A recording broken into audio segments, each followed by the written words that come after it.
চিন্তা করছে please please ক্ষমা করে দাও না ক্ষমা করে দাও বাবা আমারে নিয়ে তো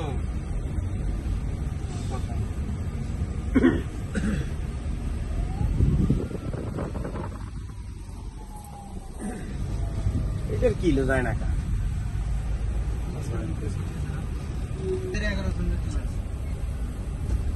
আজকে পুরো চাকরি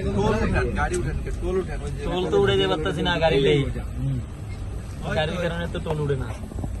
স্যার ডান সাইড হয়েছে এই যে এটা আমার নাই না রিলিজ আসে না রিলিজ এই যে ভালো তো রিলিজ ওদিক ভিতরে স্যার এটা দিয়ে উড়ান সামনে থেকে এটা হলো আপনার নতুন করছে ডিজিটাল তো তাছাড়া তো নাচ যাইতে হয় আপনি গাড়ি দিয়ে দেন একটা দিয়ে করেন পরে ভিডিও নিয়ে নোট এটা কি আইফোন না হ্যাঁ আইফোন পর তো শেয়ার করতে পারবে না আরে শেয়ার করুন সব করে দেব আমি শেয়ার